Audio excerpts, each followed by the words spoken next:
What's up, everybody? Welcome back to Benconnected. Absolutely stoked you're here. Appreciate the love. Appreciate the support. Again, the likes, the follows, the comments, the subscribes, the whole episodes.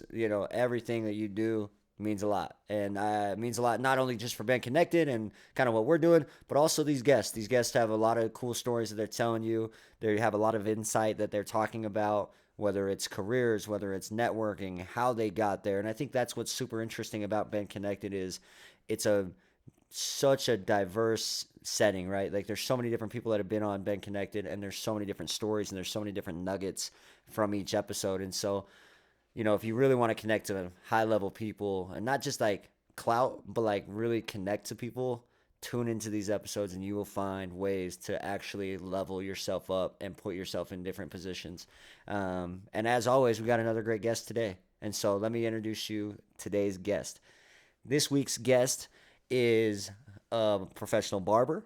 He cuts a lot of cool people's hair, which we're going to dive into. He also has started different foundational stuff, different academies, different networking experiences, and really just in the entrepreneur game at a high level and very connected and well known with a lot of different people at a lot of different places, and cannot wait to get in conversations with our guy in the house, Nafe Latu.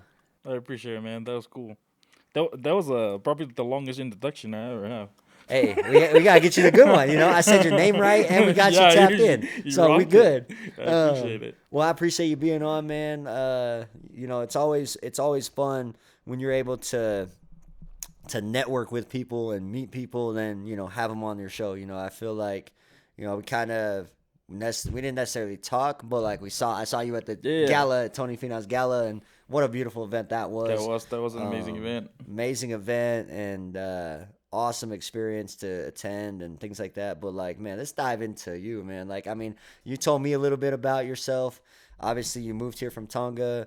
Kind of, you came here no English. You just came here, bro. Like, and where you're at now from where you were when you first got to America is pretty crazy. And so let's talk about that. Kind of give us a little background about you, and we'll go from there. Yeah, I mean 2011. Was my first time here in America. Born and raised in Tonga, 8 kids, and I'm number six. Okay. And my mother passed away 2004. My dad moved here probably like 2 years after that, just trying to get us, to move here. Yeah. But when I moved here 2011, no English, and then a year later, went on a church mission Okay. and learned Spanish. So now I speak Spanish too. So it's kind of crazy. It's Tongan, Spanish, and Spanish English. and English, Oh yeah. wow, man, I'm you're all set. confused on all three of them. Hey, you're set. You're set in Utah, though. Yeah, yeah. But yeah. So when I moved from Tonga, I live in California in the Bay Area, and then from there, went on a church mission to South Texas, McAllen, and then from there back to California for another year, and then came right here to Utah. Okay, so what brought you to Utah, like specifically? My wife is from here. Okay, Yeah, so Pleasant Grove. so PG girl. Yeah, PG. Okay, okay. I helped coach basketball at PG last year, Oh no way. and so yeah, the Vikings. I'm a Viking for life. And so no, that's super cool. Then your mission was in McAllen. McAllen's crazy. Yeah, McAllen. That's a whole McAllen's nother nuts. That's world. like right on Yeah, the border. Like that's some crazy stuff going on in McAllen, man. because people think like when I told them Texas, they were thinking about barbecue. It's like nah, nah, no, no. This is a whole different level Yeah, of you're like like this. Texas. This This is isn't that mini kind of Mexico. Texas. So funny. So two things. Well, I served my mission in Houston, Texas. Oh So no yeah, way. yeah. So I served my mission in Houston. Love Houston. Different type of Texas. But my dad's aunt. I know this sounds super insensitive, but like to me, some old lady. She passed away. Um, so she passed away, and my mom and dad were like, "Hey, can you go out there and pick up this car and some antique stuff?" And I was like, "Yeah, sure, that's cool." So she lived in McAllen, Oh and no. so I flew out to McAllen. Bro, like you're driving in that city, they got freaking like turrets in the city, like over like the board. Like Yeah. I'm talking some crazy settings as far as aesthetics. I'm like, this is nuts. Like I flew in there and I was like, I don't feel like I'm in Texas because like obviously I've been in Texas a lot, been to Dallas, been to Houston, been to San Antonio. Like I've been to a lot of places in Houston, like Texas and all the other cities, but like Yeah, McAllen's different level, Yeah, bro. that's a whole What was nother that level. mission like? It reminded me of back home. I Okay. fit right into the culture like right away. I mean, some of the houses over there was just as small as the one that I grew up in, and so yeah, just like all the people struggle over there, it was just almost walking right back into home. Yeah, but I'm like fit right in. I was like, that's my gig. This is literally how I grew up. All of those stuff. So, it was pretty wild. But to be able to learn the language, that was like a whole another level too. Was be able to translate it from Tongan to English and then from English to Spanish. But I mean, even then, I just still couldn't understand English. So yeah, it was very very interesting. But just yeah, almost two languages at the same time. So that was it was cool. It was really cool. But the people over there was awesome. They still had that language barrier, but they were great people. So yeah, it was awesome, And I think crazy. like But something cool about Texas is like, I mean, you know, I'm sure other places are cool too, but Texas is different. But like like the love of people from in Texas is actually crazy. Like it doesn't like obviously like there's always gonna be like the cliques and there's gonna be neighborhood or whatever. But like in Houston, like I served in like Third Ward, right where Beyonce's from. Like it's like I mean it's pretty freaking rough. Like growing up in the church, I was like, oh, like Third Ward, yeah, that's cool. Like it's a ward. I didn't know it was segregated like a ward, and I was like, oh, there's different terms of wards, and so going out there, but like the people there are just so loving, bro. Like they don't care about what they got or what they don't got. They just love God and they love like people and just being like I don't know. There's so many times at night that we'd be walking and people would be like, "Oh, that's the Mormon missionaries." They're like, "We don't mess with you, but like we don't root against you either." Like the fact that you guys are out doing what you're doing at 18 is crazy. So like here's a water, here's this, here's that, and it just I don't know, like made me feel like at least loved. You know what I mean? And so, no, Texas will always hold a special place in my heart for sure. And I'm sure for you as well. You know what I mean? So you come back to California, then you move to Utah. You meet your wife in Utah, or did you meet her before on the it mission? was kind of it How was did you kind of meet like a her? setup. I mean, she went to BYU Hawaii, and she was close friends with my cousin, and so my cousin came over when I was still in California for Thanksgiving, and it was funny because I think we were at church, and I was jokingly asking her, I was like, "Hey, do you have any white friend?" And she yeah, she only had one, and like literally, like my cousin was like, "Oh, I only had one white friend, and that was my wife." And so she set it up. So I mean, she painted this picture um that my wife Alex was like, oh, she was like, my cousin was like, yeah, she's very interested in you. I told her about you, like she's cool and all that. But that was not the case. My wife had no idea who I was. She never, my cousin never told her anything about me. She knew that I was the cousin, but other than that, that was it. And so my cousin kept bugging me to message her. So I finally added her on Facebook. She accepted. And I was like, oh, okay. And I'm kind of waiting. I was like, my cousin just told me that she likes me. I was like, I'm expecting the first message from her. I was like, hey, nothing, nothing. And then probably like a few days later, my cousin was like, have you messaged her? And I was like, no. She's like, you should message her. So I messaged her the first time. She left me unseen. And I was like, this is tough. And then I shoot another message. She left me unseen again. And I was like, damn. I was like, this is like in my head. I was so confused. I'm looking at my cousin. I was like, I'm left. Yeah, I'm left unseen twice now. And so the third time I sent it, she left me unseen again, and I was like, that's it, done. Yeah, but my cousin just did not like throw in the towel. She was like, no, like she told me it's like, oh, right now in BOE Hawaii, there's finals. She probably like stressed about like the finals and all that stuff. And I waited for like another month. So that was November, and I waited all the way to December. And it was funny because a part of me learning English was watching Home Alone. And I remember going back and watching Home Alone was just the phrase "Merry Christmas" and people reply back "Merry Christmas" because back home in Tonga it's like there's a weird word for Merry Christmas, but we're like I mean we're known as like we were very poor with our words, right? So it's just like people telling me thank you, and I don't have any word to say. Like when you tell somebody in Tongan thank you, it's like They just look at you like that, right? Yeah. There's no words. Yeah. And so I remember watching Home Alone, and I was like paying attention very closely to it because when he said Merry Christmas, people say Merry Christmas back, right? Right. So that was I was like, that's it. You're like, I'm gonna say Merry I'm gonna Christmas say to Merry this Christmas girl. to her, right? So I literally waited a month. On Christmas Eve, I shoot her a message. That was my fourth message. Yeah. And I just told her, I was like, hey, I just want to wish you and your family Merry Christmas. And I saw her typing, and I was like, oh, like, You're like, this all it took? Yeah, like, but in my head it was like, she's probably gonna cuss me out because Yeah, it's like this is the fourth yeah, time. it's just like this is the fourth time you're creep, like leave me alone, right? Yeah. So I lock off Facebook because Messenger wasn't a thing. And then I logged back in, and it was a nice message. She said Merry Christmas back, and I was like, I'm in. Yeah, you're like it's good. We're in. So that's where it kind of started, and then Shout out Home Alone. yeah, shout out Home Alone, man. That's favorite movie. So Home Alone and Merry Christmas, yeah, bro. it, Merry Christmas, Game bro. changer. All you have to do, hey, listen. If you want to get with a girl, you wait till November. Yeah. And then you calculate, and then early December you start preaching, and you start kind of inserting yourself, and then you say, "Yo, girl, Merry Christmas," and it's over. That's it. It's game over. I love it, bro. Yeah. So yeah, and we end up like start talking, and we like become like very good friends online, Right. And then, but in my head I was like, this is not gonna work because I'm living in California. You're going to school in BYU, Hawaii, but you live in Utah, right. There's a lot but of yeah. Yeah, this is. But half of my family live in Utah. Right. But I feel like that, like living from California, staying in California, we have this thing where we look down on Utah. So if you end up in Utah, it's almost like a punishment of like, look, you don't want to be that family, right? Oh, you ended up there. Yeah, exactly. So that was my whole view of it. I was like, I don't want to freaking move to Utah. I'm like living over here in California because I was just like thought ever since I moved here that California was always better than Utah, right? Yeah.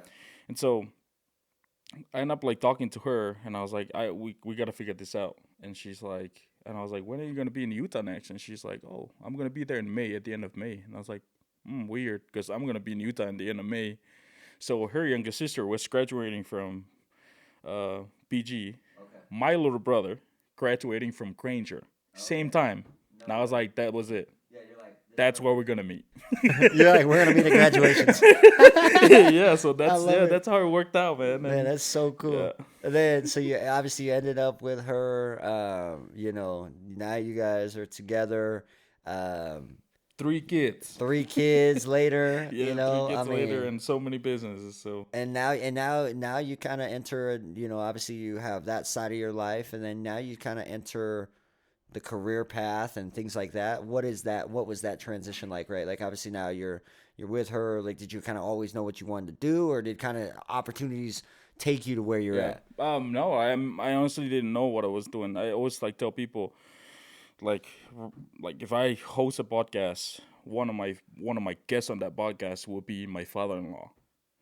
Yeah. And mainly because when I was like, I remember asking for his blessing, and I'm sitting across from him, and I'm having this conversation with him, and like I have nothing to offer. I have no job, no driver license. Like I didn't graduated from like college, nothing, and I'm sitting across from him, and I'm telling him, it's like, hey, let me take your oldest daughter, right? The oldest is crazy. Oldest is crazy because right now I have a daughter, and I was like, I don't know how the freak I'm gonna handle that if I'm sitting across from a dude asking me to marry my daughter. I'm like, nah, hell no, Yeah, you're like, no, I'm good. Yeah, no, it's like, no, I am like good. So for me, it was like I remember sitting there looking across from him and just asking his blessing. And he said yes. And I was like, ooh. Like, I don't even know whatever he saw in me and whatever my wife saw in me, it was something, because right after that, I used to work down the road from here, mild disability. I was like a case worker there, and I hated it. Yeah. I hated it because you go from like serving a mission, helping other people, but now part of my job was calling people and tell them that they're not approved for Social Security, but like reading all the medical records and all that stuff is like they're not getting the disability, right? But like it's just so messed up. And so in my head I was like, man, like I only can control what I can control.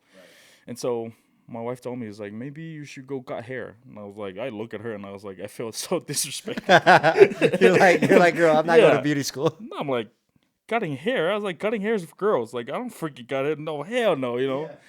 And she told me the first time, she brought it up again. And finally, I had just had a very bad day at work, and for some reason, she said it right then. She's like, "You should go cut hair."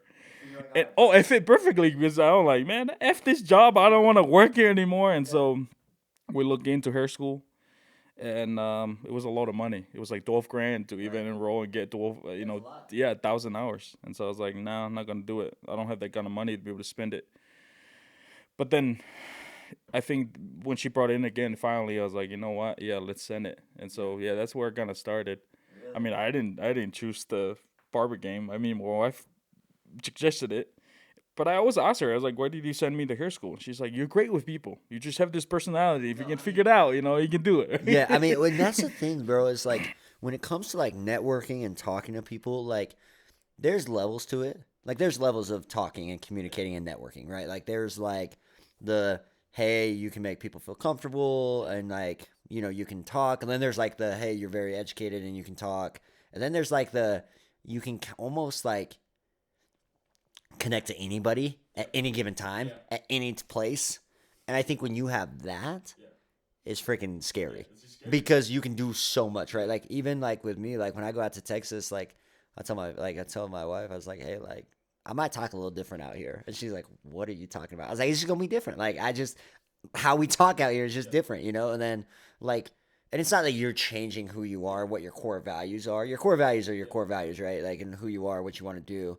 But it's like almost being able to truly connect to people's core is such a talent that like not everyone has. And there's a lot of people that try to get there, but they kind of fumble it by, oh, I'm only friends with them because of clout, or I only want to be friends with them because they have a lot of followers Yeah, on Instagram. there's a lot of them right And now. and there's a lot of that right now. We won't dive into it. We won't do all that. But there's a lot of that like kind of like Ponzi scheme mentality where it's like when you're real and authentic, you can connect. And so it makes sense why your wife said, "Hey, do a hair," because like if you can connect to people at that level, I think it just allows you to create other opportunities, right? Like I look back at so when I got home from a mission, I was working at Smith's, I was working at landscaping because like I got home on a Friday and my mom's like, yeah, you got work on Monday, like good luck, and I was like, all right, like sounds good. Like I didn't do this whole like Yeah, hang out with my hang out. buddies, Yeah, catch up for 2 years. for 2 years and then It go. was like my mom's like, you need money, so like go make money, and I was like, okay, sounds good. Like, and obviously, I'm super grateful for my parents. Like, they helped me out. Like, I'm not trying to sit there and be like, woe unto me. Like, no, my parents, like, my needs were met. I had a place to live, but they were like, hey, like, we're not gonna fund this lifestyle of yours. Like we're not gonna fund you. Like, it was like, hey, like, here's a couple of pairs of some outfits. Go get you some work. So I worked. I did all these things, and I was working one day, and kind of like you, dude. I was just like I was working at a picking and packing warehouse almost, right? Where like picking clothes and all these things, and it was fine. Like it was enough to like keep me by, right? And my actual mother-in-law, she was just like, "Hey, like you're wasting your talent and your time." And I was like, "I don't know." And then my buddy, he was in the car industry, my brother's buddy, and was like, "Hey, like I'm the GM of Lexus, like come over." And I was like, "I'm not trying to be in the car business, bro. Like everyone knows that car dudes are douches. Like I'm good. Like I'm good. Like I'm not a car guy. I'm not gonna sell cars, dude. Like everyone knows those types of guys." And then he's like, "Here's how you can make money. Here's the opportunity." And I was like, "Okay, cool." So I do it. And the first thing I learned in sales is like, dude, those dudes just eat all the time. They're like, hey, bro, we got to go to McDonald's, or hey, we got to go to a gas station and get a drink, or we got to do this. I'm like, bro, y'all make triple what I make, because like at that time I was just buying the vehicles, so I was just buying cars, and so I was like, bro, I can't just go to the gas station whenever. Like, and so then, right, like you go through it, but it's like those opportunities lead you to so many different things, right? So like you're cutting hair, and now look where you're at, and it was all because your wife saw the talent within you that sometimes we don't even see ourselves. You know what I mean? Like I mean, not that we like don't think we are talented, but sometimes we kind of like overshadow our talent with fear or with like I don't cut hair, and not that it's a knock on hair cutters, but it's like in your head we kind of think like we should be doing something else, but it's like man, like it was interesting. I sat down with a business guy last week, and, super successful dude. He's a good mentor to me, and I was asking about all these different job things. I was like, dude, like, I'm kind of in my head, like, I just need some help. Like, I just need to get out of my head, but like, I need it to be someone that like is kind of removed from the situation almost, right? And he's like, bro, like, you don't need to go be a pro soccer player if you're a good basketball player. Just be really good at basketball. And I'm like, holy crap, that's all I needed. Like I just needed that to like I'm like, don't go and reinvent the wheel. Like you don't need to. Like be great at what you do. And so I think like for you, right? Like you're obviously a really good connector, you're a really good networker and able to just connect at such a high level. How, now you're cutting hair. When did that start rolling now that you kind of started to see that side of it? Yeah. For me, it just start like, I mean, the moment I step foot in Taylor Andrews in West Jordan. That's where I went to school because I have to travel from Provo because we used to live in Provo, and I have to go up to West Jordan for Big school. sacrifice. Yeah, so it's a big 12K, sacrifice to be able to do it. 12K in money Yeah, plus a drive from yeah, Provo. and the crazy part is like my wife picked up a job, and it was a solar company in Orem, and she was a director for the company. But the moment she started in there, and she found out that all the money was like freezes. The company wasn't as what they were saying is gonna be, and she wasn't paid. So we went through whatever we left in that saving, it's gone. And I'm like busting down like hours. That's when Lyft become a thing here in Utah, become huge. And it was one of my buddy that he started driving for Lyft, and he was like, dude, like, just drive for Lyft. And I mean, I still remember asking him for $20. I was like, bro, I just need $20 to fill up my car so I can go drive for Lyft. And my schedule was I get there for school. The school, like I was there from 8 a.m. and then I stay until they close. So they close at 10 p.m. and then I lift. So most of like the church parking lot in Salt Lake, it become home for me because that's usually. I mean, I'll shoot a text to like my wife and I tell her, I was like, yeah, I can't make it home. Like, there's no way I'm making it home. So I'm gonna sleep here and I'm gonna wake up and go straight to school. That was like my schedule. That's what we had to do. And because they told my wife is like, if you quit now, you'll be the last person to get paid when we get our money, right? And so we went through like 4 or 5 months not getting paid, and the only money that we were able to make was off Lyft, but it was enough to be able to buy the food and all that stuff, right? And we're behind on like bills, and I still remember having that conversation of like going up to the freaking office and just told him I was like, is there any work that I could do, to be able to just skip me like, for a few more weeks, because and I walked in there and they said that there's a lady that stopped by, and she paid for a rent, and I found out later it was my mother-in-law. Really? Yeah. Oh wow. And for me it was like I was grateful, but also it was another feedback of like how I'm really doing. I was like, man, they gave me the blessing of taking care of their daughter, and here I am effing it up again. And so it wasn't like I was very grateful, but it wasn't a proud moment. But when I was in school, like I remember meeting the owner of school and seeing the possibility of all the things that he built. While everybody was so nervous of talking to him, I'm like, no, this is the dude that hold everything. And so I remember having a conversation, and he kind of unfolded. He told me all the things that he accomplished, and I was like, so that's the possibility. Like you telling me that I'm sitting here in this chair learning how to cut hair that I could get there. And my answer was, yeah, you can do it, and you can do it better than that. And I was like, okay, I'm gonna do it faster. I'm gonna do it bigger. Right. So I always had this belief while I was in school that I can kill it, right. And I was itching to be done with it. I mean, when I was done, I wasn't waiting on no instructor to teach me how to pass my test and stuff. I went out and do it on my own. Like yeah, I was not on like anybody's timeline. I needed to be done. Like like literally my family is depending on me, and I'm gonna do it. I'm gonna do it right now. And so the moment I was done with that, like while I was still waiting for my license and all that stuff, I was already taking off. I mean, most of the special guests coming to the school speaking, I was the one doing all their hair. Right. I was already comfortable with it. So by the time that I was finished with hair school, I was no stranger of like doing like big names. Right. I was already doing it. Like DJ Noise, he's probably like the number one DJ in like South Pacific, very well known, right? Yeah. Like when he did the tour here in Utah, I was still a student. I was the one like brought in to do it, and I did his whole crew, and it was like one of the coolest experience, because in my head I was like, dang, I didn't know that I was gonna do that. Yeah. And like 2 weeks after I graduated, that's when I did Chief Keef. I mean, Chief Keef, like, what was that like? Yeah, bro, like, that was like Chief Keef. You're just cutting Chief Keef's hair. Yeah, man, I have to like wash all my my cutting stuff after, because I was high. Like I was naturally high, because I walk in there, bro, the hotel room, it was just my dude was just smoking a blunt and he's blowing right in front of my face while I'm trying to line him up. You're like, So hold on. yeah, dude, I was like, oh man, like I see that little like funny clip on TikTok or whatever. It's like don't mess up my yeah. And so that was me. I was like, bro, I couldn't even focus because my dude just.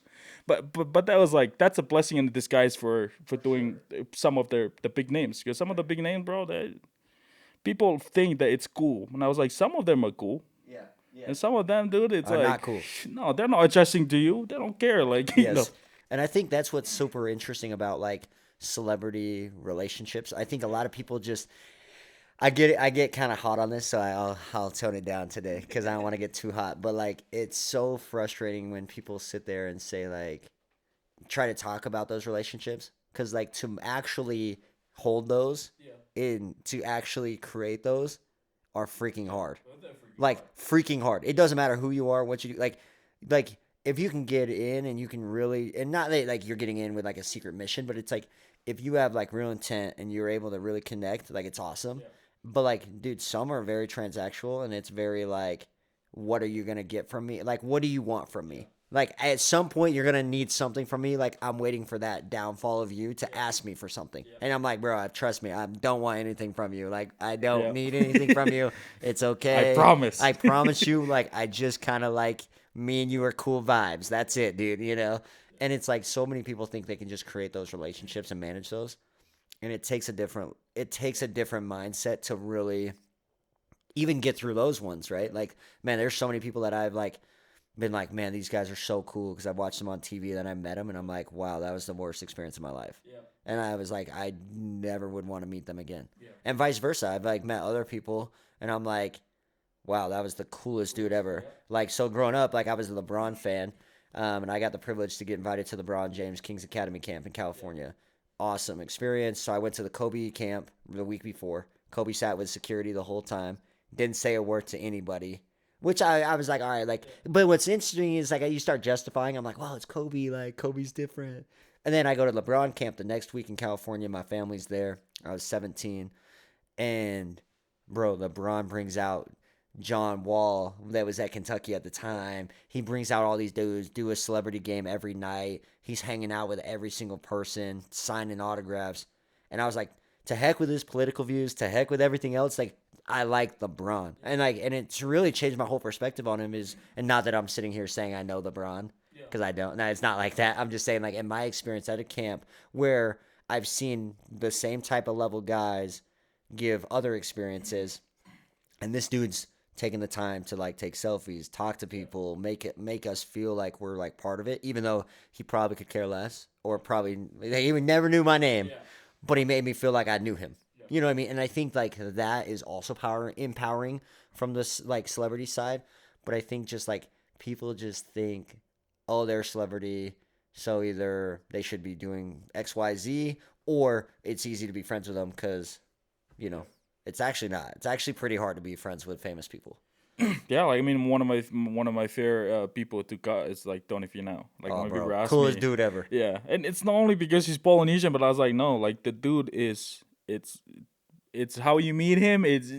I see him on TV, and I was like, yeah, it's the same guy, like and bro, like that guy, the very first time we met, he actually came over to my shop. I wasn't there, and he brought his kids, so his kids like got a haircut in my shop, and but when he hit me up when he messaged me for a haircut, it was my oldest son was only 2 days old, Yeah. and I was like, I'm right there, and I was cutting his hair for the Riders Cup. Okay. Yeah, so I went up there and I gave him a gun. And there was a bunch of people there that families. So I ended up like doing the haircut. But I was like more excited to be able to meet him Right. more than anything. Yeah. Not just over there and bro, like talking about hospitality.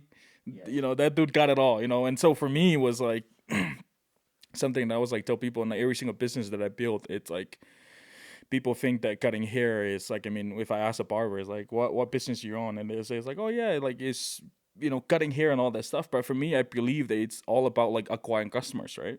Yes. It's about the people. So you want to spend money, you spend something on like. For me as an entrepreneur, I always spend money on something that make other people feel Yes. right. And so for cutting hair, that was it.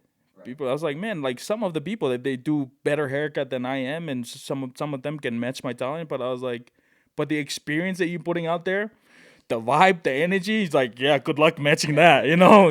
Yeah. And so that's why people are so confused. It's like, oh, why did it's like, dude, like if cutting hair was all about the best haircut that you give out, and which some of them it's about like how good the haircut is, and I was like, then every single person will go to that person to cutting hair. But I was like, nah, man, like some of those people they feel comfortable, you know. Some of those people that the only therapy or the only like one-on-one conversation they ever have is just that barber chair, and that's it, you know. So I know there because there's that during All Star or not no All Star Weekend in Utah when they came out.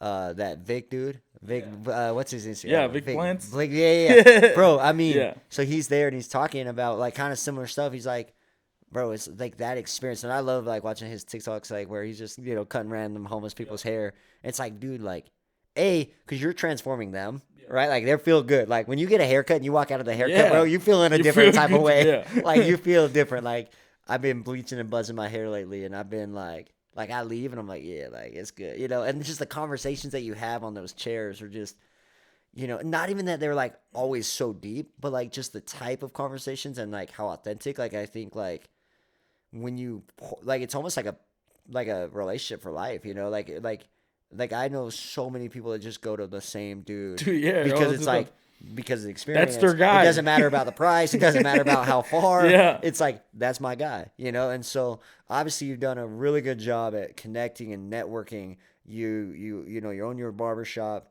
You're doing a lot of other cool stuff too. Let's enlighten on some of that stuff too. So obviously you're cutting hair, and you still cut hair right now. So only Selective. for very selective, very few. Okay, Like so I'm I on mean, that Tony is list. one of them. Yeah, I'm yeah. on that list. He's gonna cut my hair. He's gonna give me a fade. Yeah. So it's only very like selective, like few that I cut. But other than that, it's But like you own your shop still. I sold it last year in October. Yeah. So I sold the business, and then I went. That's when I launched Freedom Golf. That's when I started at. So most of my business is about like connecting, making that connection that you said. And I think one of my greatest superpowers is like that I don't know a lot of people. And what I mean by that, it's like I know them, but I don't know them because I'll go into most events and I'll meet like I got invited to the PGA memes, and I was up in Trump National in LA, and I didn't know. I mean, I got invited. I got invited for to go golf with like a group of people, and some of those experiences being in the same room with um, like Twitch is a good dude. I was with him, like DJ Ward from the Broncos. We have like people from Tacoma, um, Bob Mannery, And I'm around these people, and I have no like I don't know who they are, but it's also making me. If I put a label to it, I wouldn't talk to them, right? And so I'm just over here. I'm like, I'm just over here, just having a great time and all that stuff. But some of those people, they appreciate it when you just treat them like a human being, right? And it's not just popping up. It's like, hey, let me take a picture and all that stuff. It's like having a real conversation. And then having my friend, I was like, "Do you know who you just talked to?" And I'm like, "No." And they name drop it, and I was like, "Oh, that's really cool. That's even better. That's even awesome." You're like, I feel even better. Yeah, and then you end up like having a conversation with them, and it's like, "Oh, that's really cool." And so from cutting hair, when people ask me if I miss cutting hair, I don't. The physical part of it, like doing the haircut, it's I don't miss that part, right? The part is meeting different people. Yeah, because I'll never know who's gonna sit on my chair, from like the smallest kid all the way to the oldest. It's like, it's different people, and I learn from every single one of them. I learn from every single one of them, and blessed with an opportunity to be able to like share some of like my knowledge or experience with with some of them, and but cutting hair just kind of the foundation of where everything was built, right? Because now I'm like meeting all these influencers or like a lot of big names, pro athletes, and all that stuff. And something that they always say in return, they will always ask me is like, "Do you need anything?" And my answer is like, "No, I honestly I don't need anything else. I'm good. I'm just happy to be in this room and just do this haircut. Like I'm just happy to be able to be here in this room." But they will always say is like, "Hey, here's my number. Give me your call. Let me know if you ever need anything, And I was like, and I'll leave. And I was like, I don't even know if I ever hit them up, right? And so what I do now with like I have the Ironwood Collective, and then I also have like Freedom Golf. And so what I do is like I go back to those people, Yeah.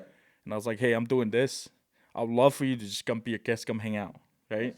And so I created this experience where people go in and meet them, actually get to like play golf with them and all that stuff, and they're like normal people. And the rule is like they're just normal people. Right. We created this experience, and I just want anybody that's attending it. It's like you have to be confident in it because those guys, man, they're just as much enjoyable, to be in it as much as you.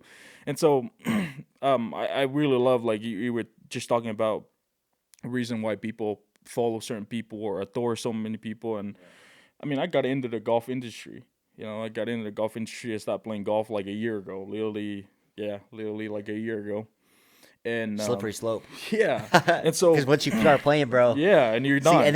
well, there's like the golf gods, and they just mess with you. Like I'll play like dog shit all day, and then I hit one good yeah, hole, one good hole, and I'm right? like, I'm in. And you're back. I'm like, I'm coming back tomorrow. Like I'll be Yeah. playing so bad, and I'm like, I hate golf. Golf sucks. And then I'm like, Let's dude, go. I just got a birdie. Yeah, I'm in. Yeah, I'm in, in. yeah. I'll be here tomorrow. But tea time Yeah. at what time, Yeah. y'all? Let's Yeah. go. So that's literally like it. And then I mean, when I got Tony, he was like, yeah, send me a video, send me a video. I'd love to be able to look at your swing and stuff, right? And I never sent him a video. And people are asking me, it's like, oh, how come you don't? Do you ever send a video? You take lessons from Tony? I was like, no. When you there's a level to it, Yes. right? And so for me, it's like I know how busy he is because I know how busy I am. Right. And the last thing I would, and it's not that I don't want to send the video, Yeah. but I'm like very considerate of his time, right? I was like, Tony, you can do that. You can use that time of like criticizing the video. You can put that into your time with your family because I know you travel all the time, right? And people are like, people was like, oh, but send a video. And I was like, it's not that. That was not why I'm in a relationship, having this relationship with him. It's like the relationship is, man, he's an amazing dude. I'll go like, he hit me up today, I'll go today. It's we're in that relationship. If you need a haircut right then, it's like I'm like convenience, right? And you're talking about the difference, your experience between like LeBron James and Kobe Bryant. I mean, it's something that I learned from Ed Milet. Ed Milet talk about it all the time. He said that Tony Robbins, when Ed Milet was like trying to like get it all figured out in the industry, Tony Robbins was telling him, is like, you should start Instagram. And he was like telling me, he's like, no, I don't want to like start Instagram. He's like, I don't want to get too famous. I still want to go into restaurants and still like nothing interfere with me, right? Yeah. And Tony Robbins said something to him that stuck with me. Yeah. And he said that like, oh, okay, so you said that you want to change people's life, you want to influence people, but you're only doing that for your own convenience. And I was like, whew, Yeah. And I think most people, they do that. Right. And for me, it's like, I don't want to be that. Like, I want to influence people. I'm going to be inconvenient, Yeah. And some of the people that, when I invite them to go do something, they're like, wait, you want to hang out with me? And I was like, bro, I know exactly how that feeling is because some of the people that I get to hang out with, it's like being invited to the Gala, knowing that Corey Morikawa is like going to be there and, Jordan Davis and all those guys. And I'm in my head, I was like, wait, why am I getting invited again? Bro, let me tell you a story about Colin, bro. This is going to be funny. So I'm learning golf. Yeah. I've never been a golfer. Okay, never been a golfer. Like, I do the partnerships and brand partnerships with the Murdoch Auto Team, right? So I kind of go out, create the relationships, and then kind of pitch it to the team and say, hey, this guy would be good. Not because he's so famous, but like, for example, with Garrett Bowles, he's like has a great foundation. He does a lot of great things, right? He's a local kid. Here's kind of his story. Let's partner up. Let's do something, right? Tony, same thing, right? And so Chelsea and Tony hit me and they're like, hey, come to the gala. And I was like, awesome. I was like, well, Ben Murdoch's already going. Like, and they're like, oh, no, we want you there too. And I was like, okay, cool. Like, I'm honored, same thing. And then I was like freaking out because I've never been to a gala. So I'm like, I'm texting Chelsea pictures of the outfit. I'm like, okay, would this work? I'm texting Tony. I'm like, bro, like, is this good? He goes, you got to wear the chain. You like, yeah, he's telling me what to wear. He's like, yeah, wear the Jordan. I was like, all right. So I pull up and, we get there early. And also in my head, I'm like, okay, like, do I show up too early? Like, is that too? But then it's the perfect time to show up. I'm not trying to be like disrespectful and walk in like, yeah, this is Late, nothing to me. So I'm like, I'll go 5 minutes after the hour. So I'm like sitting in the parking lot down there, and then the bus comes up Come to the on. car, and he's like, "Come on, let's go." And I'm like, "All right, we're here." You know, we ripped off the band-aid. So anyway, so we go in, we walk in, and Tony sees me, and he's like, "What's up, bro?" We dab up, say what's up, and I'm like, "What's up? Let's get let's get a pic real quick before everything gets crazy." We take a pic, and he goes, "Yo, Colin, hop in the picture." I'm like, "Yeah, cool, Colin, hop in the pic." Like, I don't know who the freak You get Colin Colin? is. So I don't know who Colin is, dude. Oh. So we take a picture. We take this picture, and my boy takes the picture, and dab him up. "Oh, what's up, Colin? How's it going? Friend of Tony's, cool. Like, friend of Tony's, friend of me, like that's it." Then he go, the gala starts. We chill. He's like, "All right, I'm gonna announce my question and Q&A call in," and goes off about his accolades, and I'm like, "No shot, I just did that. No shot, I just did that. I just dabbed him up like he was a normal dude." But like, I mean, I laugh about it because it is funny. Like, it is freaking funny that I did that. But like, I remember back in the day, like hanging out like when I first started hanging out with pro guys, and like, obviously growing up, like I did not grow up in that realm. Like I did not grow up. Like I grew up, my parents saved up money to take us to Jazz games. My parents had me, like we sat row 30 in the upper bowl, row 25 upper bowl, and I thought I made it. Like I was like, well, I'm here. Like I'm at the game. And now, like, I'm walking out where players walk out. I'm, texting executive, like, and it's not like, oh my gosh, like I'm texting these guys. Like it's not like that, but it's like now you see a different realm. But like all my pro guys, I actually like talking to them about other stuff. Like some of my NBA guys, we're talking business that we want to go into together on it, right? My NFL guys, like we're talking business ideas that I'm doing, and with short-term rentals and all these different or mid-term rentals, and Turo and all these different things that we're doing. And I'm like, "Bro, like this is what we're doing. We're already eating at the table. Do you want to come eat with us?" And they're like, "Yes, bro." And they want to talk about everything else. Me and Garrett, like we play Fortnite, like we do random stuff that you wouldn't think. And I think that's probably the most empowering experience I've ever had with these pro athletes. Like for example with Tony. So he wanted to drive a Cybertruck, and we had one. And so I brought him a Cybertruck, and I dead serious pulled up, I dropped the key off, and I start walking up the road. He's like, "What are you doing?" And he's like, "Just hang out." And I was like, "It's cool. Like, I don't want to bother you, bro. Like, it's all good. Here's the car." And I start walking, dude. And he goes, "Bro, it's like kind of windy and cold. Like, you can, hang out, sit in the house." Nah, dude, don't even worry about it. Like, it's all good. But like, and I do try to make it a point to like make sure they understand that it's not about that. Like, I've never asked any of those dudes for like money, or there's ideas where I'm like, "Hey, this could be an idea together. Here's what we're doing. Would you want to do something?" That's different. But it's just in the sense of like, I just think there's so many people out there, not even just the pro athletes, business guys. And there's a quote that I saw, and it was like, "You'll go pay full price for a Nike shirt, but your buddy starts a company, and you're gonna DM the buddy and be like, 'Yo, can I get some free stuff?'" Like, that's crazy. I'll come on a grand opening and then I'll get some free stuff. Yeah, it's like, bro, like, and again, I get it. Like, Yeah. I understand, right? I understand that you're like, "Hey, like, like, even with my partnerships and like different guys that I work with and brands that I'm working with, I'm like, guys, like, I'm already buying your product, whether you're gonna give it to me or not for free. Like, unfortunately, you got me as a customer. Like, I'm already buying stuff, right? But it's like, obviously, I'm like, in my head, I'm like, I'm a walking freaking billboard. Like, I'll tell you everywhere. Like, here's my hat company. Like, for example, dude, I'm walking out of BYU last week. Come to find out, he just committed last night. He's like this big 3-star or 4-star receiver, flipped from Washington. I had no idea who the dude was. I just walked in to go talk to Dave George, the GM, and I was wearing my BYU hat. I had some hats, and the dude's like, "Yo, where are those hats from?" I was like, "Oh, it's my hat company, Lodge 33. And he's like, "Okay, cool, let's tap in." I'm like, "Yeah, sure. Here's my number, bro. I gotta go." 2 days later, this dude commits to BYU, and I'm like, "Oh, fire!" Like, but like when you're not intentionally trying to get something, you're able to do so much more. And I think that's what a lot of people are missing in this realm of influencers or business entrepreneurs, is it's not all about the clout or anything. It's like, dude, if you want to really create opportunities for yourself, create experiences that not everybody can create. And that's such as like not asking for stuff. That's just doing your business and handling it. And then, don't get me wrong, like, dude, I love going out to dinner with my boys, and like it's so fun hanging out with them, and it's so cool getting invited to that stuff. But like, I'm also cool to just hop on the phone and just BS for 10, 20 minutes. You know what I mean? Like, and that's, I think like when people hear that, they actually get shocked. They're like, "Wait, like they're normal?"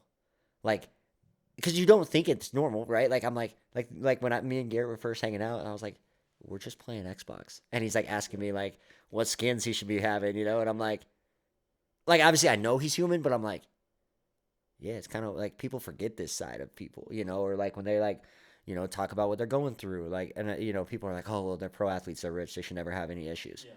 No, it's actually worse. Like, because your problems aren't national. You know what I mean? And I think people that misunderstand that. Like, dude, it's like every person's going through stuff. And I think when you have the networking experience of like connecting to people at a high level, you create hope. And I think that's the difference of some types of influencers. There's the influencers that are doing it for clout, they're doing it for me, and they're doing it for I, and they'll get a lot for sure. But then there's like the influencers that are actually trying to bring people up.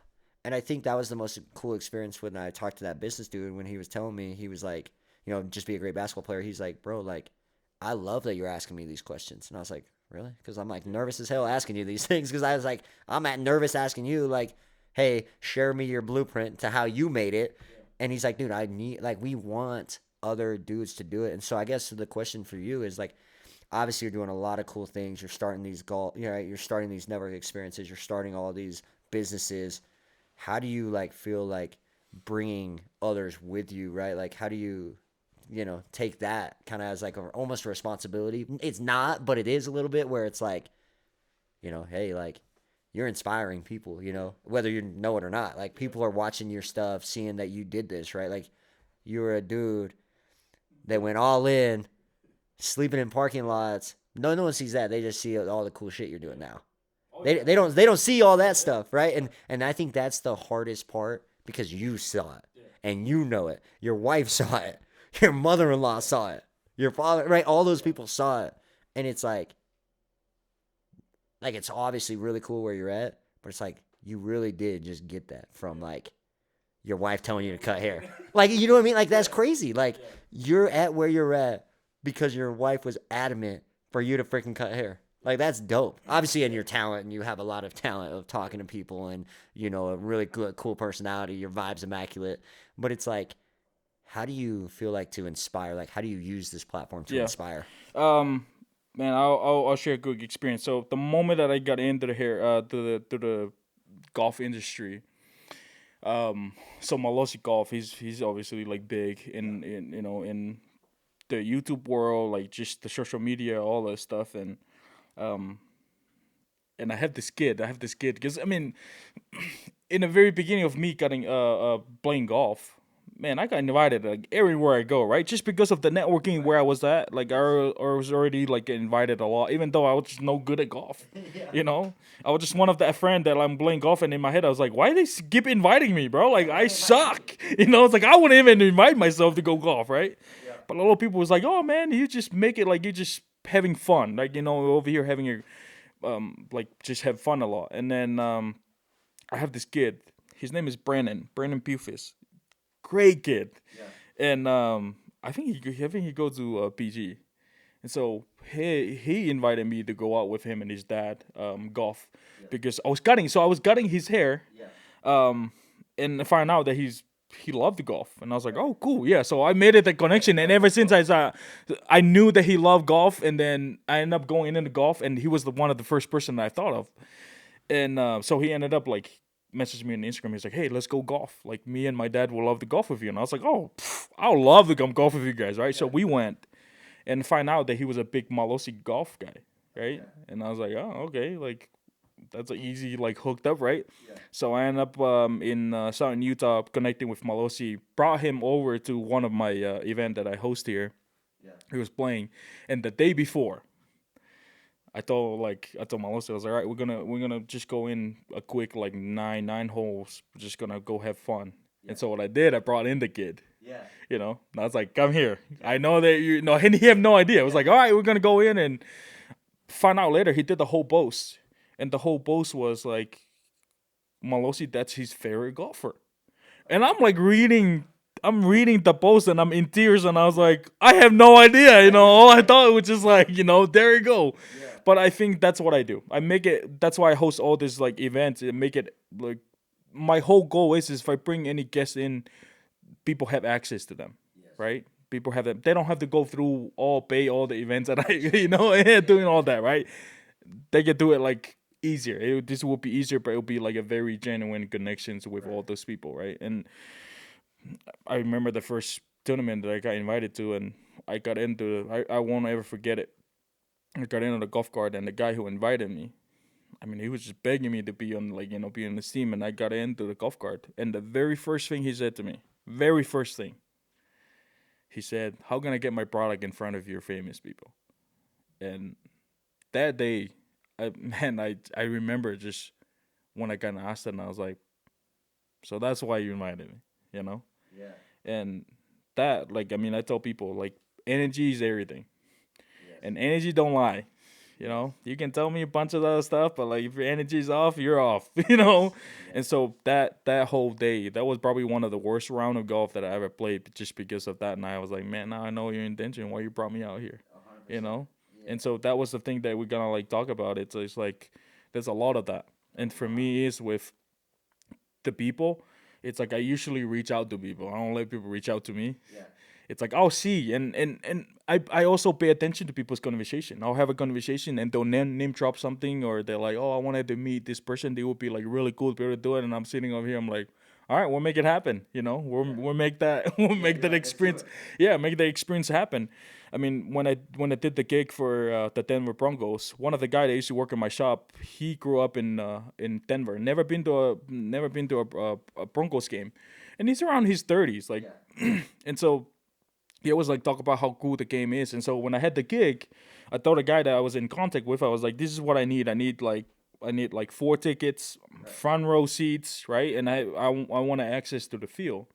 And so we got granted all those things. And the guy that I went with, he had no idea. I told him we were sitting on a nosebleed, and he was losing his mind. He was like, yeah, it's kind of like what you're saying, right? I made it, right? So that's literally, for me, I was like, once you're sitting on those front row seats, it's hard to get me into the like row 10. No, I don't want to sit on row 10, man. Get me on the first 3 rows. Like, that's where I'm sitting, right? I know.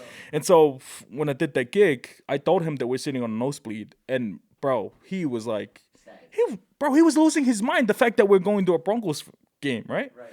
So we went over there, and it was funny because we got there early.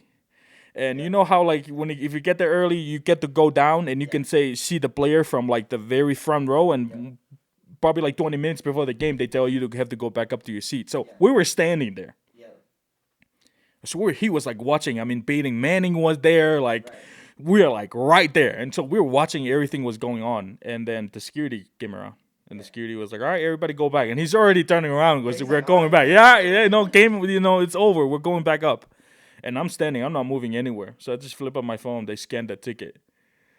And he's like, I was like, bro, we're not going up there. Our seats is actually right here where we're sitting, dude. Oh, bro. He was losing his mind, right? Losing his mind. And while we're like talking, in something that he said to me, he was like, when he was looking at that field, he goes, I always have a dream as a kid on that end zone right there, on the end zone. I had a dream that I'm going to do a 3-point stand on there, right? Little did he know I'm sitting over there. We have access to the field. I still have a picture of him doing 3-point stand at the end zone. No way. So the game was over. We're walking to go out, and I took a right. And I was like, we're actually going into the field, right? Dude, we went out there. We met all the players. Yes. And he did the 3-point stand. And I remember taking that picture, and I was like, holy crap, right? And I'm like sharing that just because, like, for me, people ask about my dream. Like, to be here in America, that's beyond my dream, right? For me, it was to be able to have food on my table, like even get a meal. Growing up in Tonga, that was the dream, right? And so for me, to be able to live in America, that's beyond my dream. It's like I just couldn't comprehend it. And so anything that adds onto it, meeting all the cool people, it's just like, it's just like the icing to the cake, right? I'm already enjoying every single thing. And so for me, when I'm meeting people, I'm like very genuine. I'm just very blessed to be in the room. I don't need anything from them. I'm just happy to be here in this room, right? And so that's kind of like what changes the way of like interact with people. I was in an event with like Ludacris and all those guys, and I saw a space heater for the first time. Well, I seen them everywhere I go, but I never understand what the heck they were, right? And it was a little cold, and I saw the space heater, and I was losing my mind. I was like, "Who created this?" And I was standing in front of one of them, and I pretty much covered the whole thing, right? So no one else was close to it, and I'm over here losing my mind. I was like, "Man, this is so cool!" And there was a helicopter that landed on the event, and there were I didn't see who was like coming out of it. I mean, Donald Trump Jr. came out of it, but I didn't know who was escorting him or anything like that. And the next thing you know, there's two guys came up and they were having a conversation with me, and I was like, oh, like I'm over here, like I was happy about the freaking space heater, and I'm like talking to them, and I'm like over here just talking to them. I'm telling them how cool the helicopter is, right? And then one of them was like, yeah, we were the one who flew the helicopter. And I was like, whoa, like this is even crazy. So they're like, you want to come take a look at it? And I was like, I have never. This is the closest I've ever seen a helicopter. And they're like, oh, just you can come look and come sit inside. And I remember walking up there, and both of them was, they were like very happy to show me. And so I remember walked up there. I hop on and sit on the back seat, and I do this video, and I film a video to send it to my dad. And just to let my dad know that helicopter are real, they're not fake. This is the stuff we see on the movie, but I'm sitting on one of them. It's not like on, but I'm sitting on a freaking real helicopter. After that conversation, I don't know what we were doing, but then my friend was like, my good buddy Austin was like, "Do you know who you just talked to?" And I was like, "No." And he's like, "That's Rich Eggett. He owns Rockwell." And I was like, Rockwell? He's like, yeah, the watch that you're wearing. Like, that's yeah, then I was like, holy crap. And then, we found out the other guy, his name is Kurt Kelsey. That guy, he's one of my he's a friend for life. He's so awesome. And so there were the dudes that came up to me, right? So the next thing you know, they're like, hey, we leave in 15 minutes. You want to go on a ride? Oh, I left the party, But like Ludacris, I know who Ludacris is growing up hearing the music and all that stuff, right? But I was like, helicopter? I'm like, yeah, I'm leaving. Yeah, bro, yeah, I'm over here. So yeah, we literally left the party. I flew in a helicopter. I didn't care how I was gonna get back to the party to get my car. I'm like zone in. I'm flying a freaking helicopter, right? So we flew in a helicopter, and that's one of our and now I host that events. I own Wood Collective. I host it with those guys. And something that Rich Eggett, he's like full of like experience and law knowledge, and something that he taught me. Because when we met, I even asked him. I genuinely just asked him. I was like, hey, like, I sent him this message after, and I just asked him. I was like, hey, out of everybody, I want to know, why did you come up to me? Because I got invited there by Flex Lewis. Flex Lewis. So Flex Lewis was flew in from Vegas, and that's how I ended up in that party. But I asked Rich, and I was like, man, I just genuinely want to know, out of everybody in there, why did you come to me? And he said when they landed the helicopter, they were looking in that room because they feel like they were not necessarily fit in, but they were trying to find their people in the crowd, right? And he says, we're looking around and we saw you. And you just have this big smile on your face by a space heater. And we're like, we don't know why he's smiling, but that's our guy. We're going to go talk to him, right? And that's how we ended up like talking. But something that he teach me, and that's kind of like a principle that I stand by when it comes down to networking. He says like when I meet people, if I end up doing business with them, so what? If they end up screwing me over, so what? If I end up going into a cool partnership with them, so what? And it says like that was it. There's no string attached. If they end up doing cool stuff, and so for me, when I go into any networking or relationship and everything like that, it's like if you end up screwing me on this deal, man, so what? Like if you end up doing some cool stuff, so what? And that's it. Like for me, it's just like that's it. There's no string to that's it. I don't have an expectation. I mean, I learned really really fast that like with my life, it's like I replace expectation with appreciation, and I just thrive in that. I'm just happy to be here. For people don't understand all the good stuff that they think it's cool. For me, it's like it's just another day. It's another cool stuff to be able to do it, and it's not that I'm trying to play it cool off and stuff. I was like, man, you don't like. People don't believe when I landed in San Francisco, when I feel that breeze coming in. I remember looking at my dad and I asked my dad, I was like, do they put AC outside here in America too? Like, this is how cool. And my dad was like, no, that's the weather here. I was like, the only time we experience AC is it's when we go to the principal office, get in trouble. And most of the time you get in trouble on purpose just so you can go experience AC. you know. And for me to be able to get here in America, and I was like, you get unlimited of that. Yeah, you're like, Here in San Francisco, I'm like, holy crap! Like, they you got it know, outside. they got it outside, you know. Yeah. And so that was like just a whole different experience. I remember my dad telling me about buffets. Yeah. Like, man, when he tried to paint it that picture of like you pay and you go in there and all you can eat, and he start naming the food and all that stuff, even ice cream. I was like, You're like, what? yeah, the only time we eat ice cream back home is like the primary program. Yeah. They bring like this bowl of ice cream and you get like probably like a little small scoop, and that's the ice cream you got. Yeah. But he told me that it's all you can eat ice cream, and I'm looking at him, I'm like, freak out of here! Like, like, don't there's lie to me. no way. Yeah, you're right? like, don't lie to me. First day landed over here, took us to a Chinese buffet, bro. Game over. I was like, whoa, like, dude, probably like 15 plates later, I'm like, You're like, I want more. oh, bro, let's go. This is my favorite spot. This is the favorite spot. But then you grow into it, and it's funny to be able to see how life is. Is like, I go from like thinking buffet was all of that.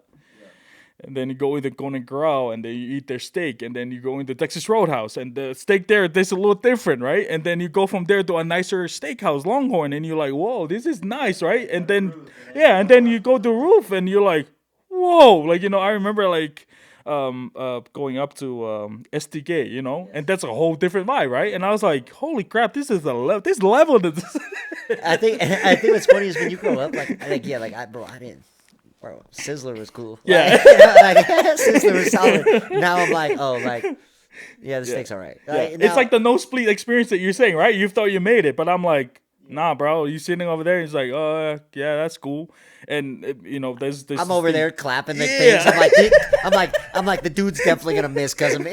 You know, I'm up there like screaming, like, you know, I hope you miss, and I'm like, yeah, they definitely hear me. And then I get low. Now where I sit, I'm like, hey, they definitely hear me. Yeah, for real. I'm like, crap, I can't say those things. One of my good friend, he owns a First Colony Mortgage. Corey, he's just, man, that dude, man.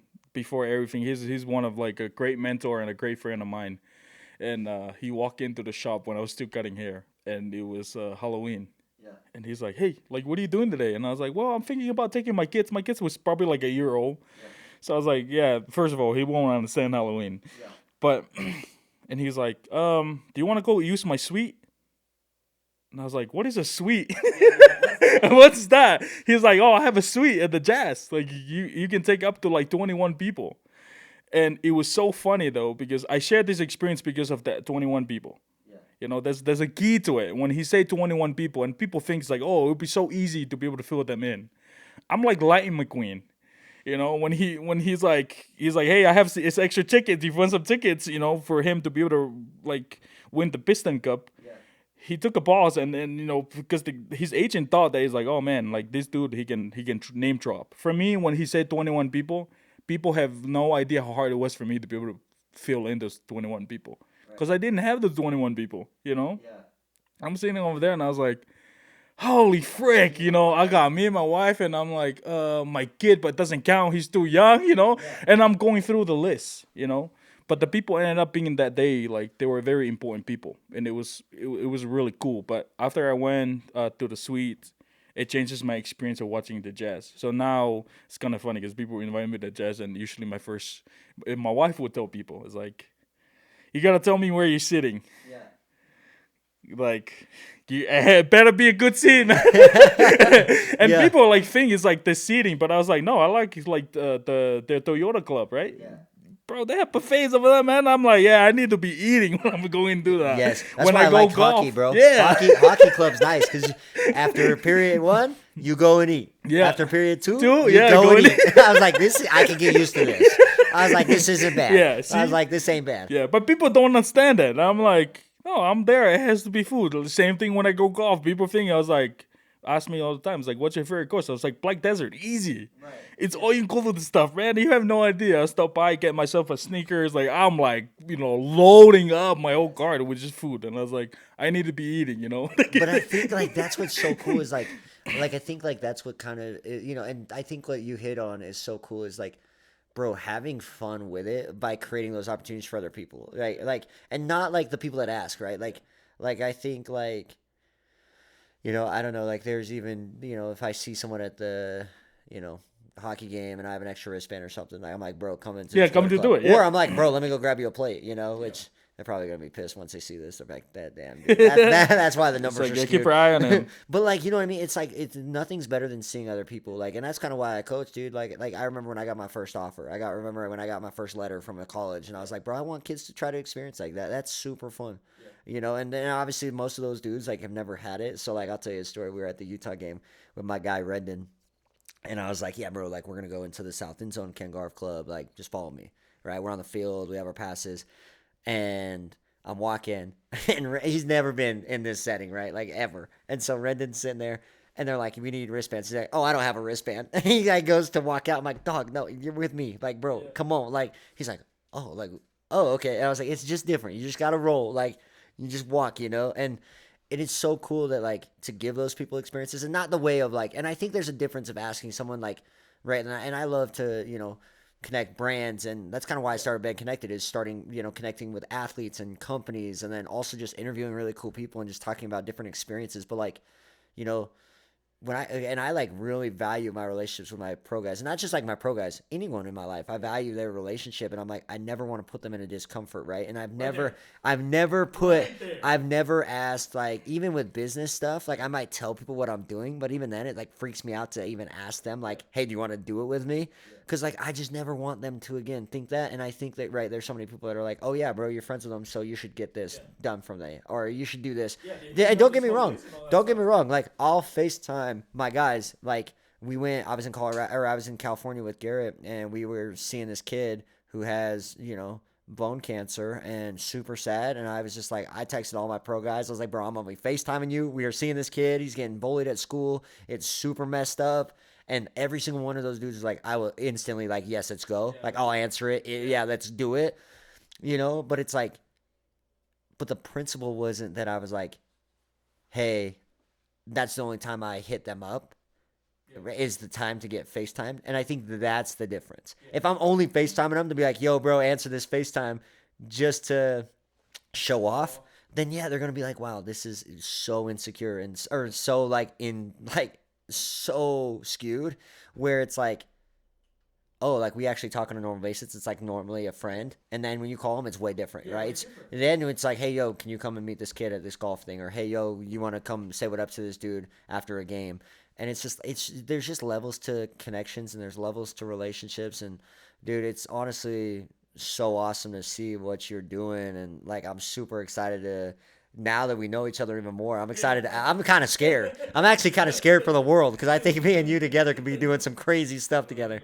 And so I think I'm excited to, you know, connect our networks and connect each other even more. And, I just, one last question is, how do you feel like connections and the value of connections have changed your life? Yeah. I mean, people ask me all the time, is like, how do you do all these things? I always like tell my answers always remain the same.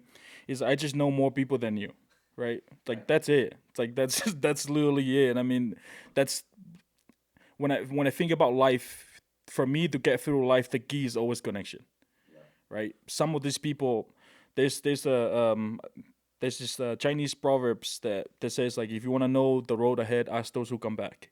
And for me, it's always stand by that. Like most of these people, I believe that all our path they're so smooth. Most of us just make it hard, right? Like our path that we're on is supposed to be smooth, because so many people they already walked the path. For me, it's just like, man, I just learned from them.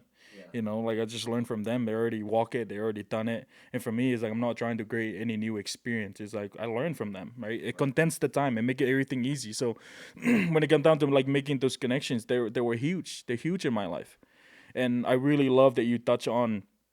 Just because you have those connections doesn't mean that you're putting them on like tough situation and stuff. It's like for me, it's like no, like no. Oh, bro, like if it's like a foundation nonprofit, all that stuff, like yeah, because those guys they love doing all those stuff. But other than that, I'm like no, like anything that I feel like that I will have to like ask this, they have them to go out their way to be able to do it. It's out of the norms. Understanding because when you go in and you close to them, you're understanding how freaking busy they are. They are so busy. Yeah, exactly. Just asking for stuff, and for me, it's like no, like I'm not doing that just because I know them. And the other thing is like when it comes down to networking, for me, is every single event that I go into, it's something that I always like tell people. It's like it's cool to have people like to know people, right? But if you want to take it up to a whole nother level, it's like, who knows you, right? Because we can see here we talk about like Tony, right? But he was like, but at the end of the day, it's like, dude, don't you know who you are, you know? And so for me, it's just trying to be able to leave that impact, making a difference. And like you said in the very beginning, that was the key to it. It's creating an experience that no one will be able to recreate.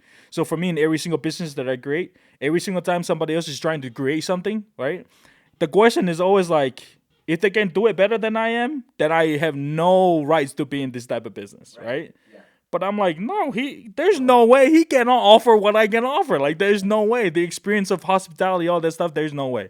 Like, good luck, like trying to match that. The energy and all that stuff, yeah, good luck, yeah, good luck trying to like do that. And so it just like stand by that. But at the end of the day, it's just that connections. Like, dude, like I am grateful for all the people that even people that I get to like serve, and also the people that I'm like serving, right?